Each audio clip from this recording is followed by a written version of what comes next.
When did you get into this cryptocurrency and Bitcoin? Crypto is different in the sense that there is no government that is able to print. Altcoins क्या होते हैं और क्या क्या होते हैं? Bitcoin is the OG cryptocurrency. It is the one that started the whole meta around cryptocurrencies. It was developed, should ever be considered as financial advice. Absolutely. All investments are risky and should be taken as such, and should, ideally, if you are planning on going into cryptocurrencies, it should be with an investment advisor and not on your own. Very true.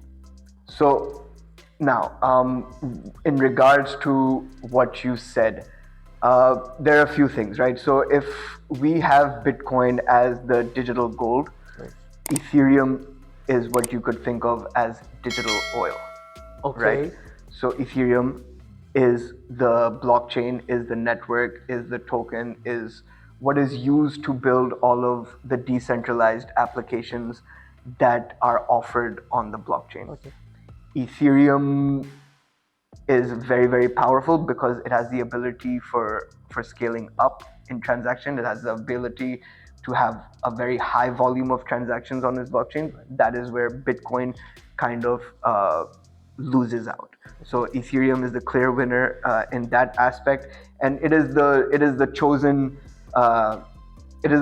network for developers to build applications on. So, I'm sure you guys must be familiar with everything that happened with NFTs Right. in 2021 Yes, and 2020, yes, right? yes. All of those NFTs, all of that technology, all of that was built on top of the Ethereum network. Okay.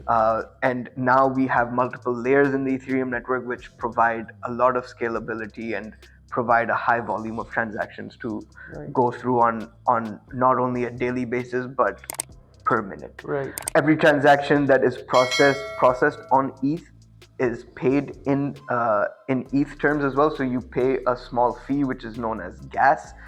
And that's really what makes Ethereum very special. So while Ethereum does not have a capped supply, it is deflationary. So every transaction made on Ethereum also in turn takes out a small percentage, a very small percentage of the total Ethereum supply from the total circulation. Okay. So that, of course, allows price to increase as more and more transactions come and as more and more volume increases. So what we are seeing now, especially over the last year, is heavy institutional buying, not only for Bitcoin, but also for Ethereum. Why? Because while Bitcoin is a store of value, it is your digital gold, Ethereum is what will give you utility. The main utility of Ethereum is that people are able to earn passive income, right? And who doesn't like to earn money while they sleep? Absolutely. It's the best feeling in the world.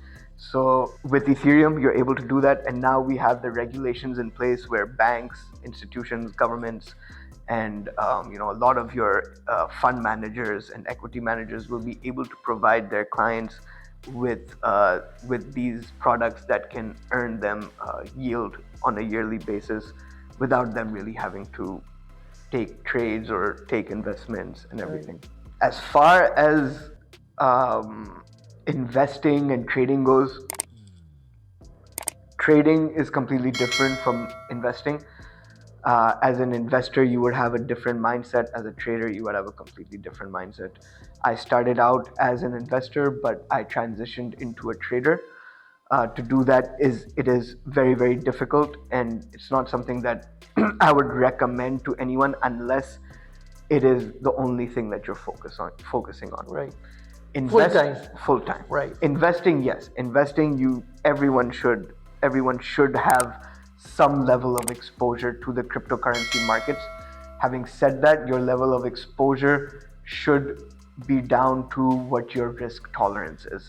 The easiest way to think about it is whatever money that you have for yourself that is not needed or will not be needed for the minimum of 1 to 2 years is the amount that you should be putting aside to invest into cryptocurrencies.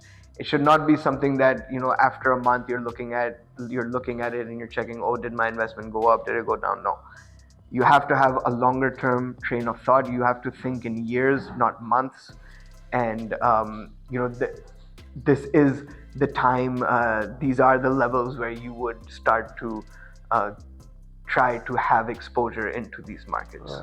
So basically Shayan का कहने का मकसद ये है कि अगर तो आप इसको फुल टाइम ट्रेडिंग करना जाना चाहते हैं तो यस आप उसके अंदर उस तरह घुसें, अदरवाइज अगर आप इसको पैसिव इनकम या पार्ट टाइम पे लेना चाह रहे हैं तो you should always have a financial consultant with you, because लोग अपनी पूरी लाइफ सेविंग्स लगाते हैं तो हर चीज़ लगाने से पहले बहुत सोच समझ के अपने दिमाग को यूज़ करते हुए करें। बट इसलिए ये कहना चाह रहे हैं कि इस पॉइंट को बड़ा इंसिस्ट किया जाए कि फुल टाइम ट्रेडिंग करनी है तो it's a really good thing. But अगर आप ये समझ रहे हैं कि आपने सिर्फ लगा दिया और आप कभी कभी ट्रेड करते रहेंगे तो then it can that's where people take loss. तो जो भी चीज़ करनी चाहिए उसको फुल दिल से और फुल कॉन्सेंट्रेशन फुल रिसर्च और पूरा टाइम देना चाहिए। Is the basic point of this, right. ऐसी बंदा जस्ट एक्सपेरिमेंट के लिए ना निकले ताकि उसको कोई लॉस ना हो। That was a very great point you made, bro. So what do you think of the crypto market right now? As in, how do you think the crypto industry is doing right now? And what do you think the future is like for the crypto? We are talking about in general because we understand right now crypto is not allowed in Pakistan. Right. But right now, so discussion we are having is for general because we are hoping that inshallah one day Pakistan will also legalize crypto and people will start trading. So that's also one of the reason of doing this. So we get the people some information and know-how about it, so they have the basics of it. So what do you think where the market is going? What is the current market looking like? What is the future of crypto? So give us a little brief about that. All right. So currently, I mean, the market is at a level where it does warrant exposure. If we are talking strictly in terms of an investor's perspective, as an investor, there are two things that you have to look at. You have to look at your risk and you have to look at your reward. Right. Once the reward outweighs the risk by a significant margin, that is the time that you want to take positions in these kinds of markets. Yeah. And we are at that place in the cryptocurrency sector right now where the risk is minimal, but your reward and your potential return is honestly, it's an asymmetrical opportunity, right? So it's honestly your reward from these levels is uncapped. What we've seen over the last, I would say since the end of 2022 and the start of 2023, I have personally been in the space since 2016. And I have never seen cryptocurrency as an asset class being taken seriously until the past year. And why has it started being taken seriously? Of course, America has stepped into the picture. Right. So once President Trump won the election, he made it very clear that he wants to make America the cryptocurrency capital of the world. So of course, just from that statement alone, spectators of the market, investors in the market, traders in the market, people that have spent time in the market knew that this is now a new paradigm that we are shifting towards. Right. A shift towards regulatory clarity, a shift towards having legislations, a shift towards having acceptance of crypto as an asset class, and of course a shift from being frowned upon by Wall Street traders and traditional finance traders and investors to them now coming to us, asking us for advice on what cryptocurrencies to buy and how to start trading, what exchanges to use, what wallets to use, what strategies to implement, how to allocate capital.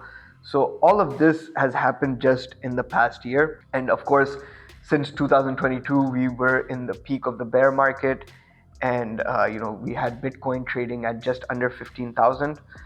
And for me, as someone who has been in the space for several years, it was a prime opportunity to continue to purchase Bitcoin for myself and continue to purchase other assets for myself. And today, I would say within about 15 to 16 months, we have Bitcoin go from about 25,000 all the way up to 120,000. That's crazy, bro. So, that's crazy. Yeah. From 25,000 to crossing $100,000. That is just amazing, right? Right. I mean, from an investment perspective, it's great return. And like I said earlier, Bitcoin's price appreciation right now is uncapped, as you have more of these governments around the world wanting to build reserves of Bitcoin, similar to how countries and governments and institutions have built reserves of gold.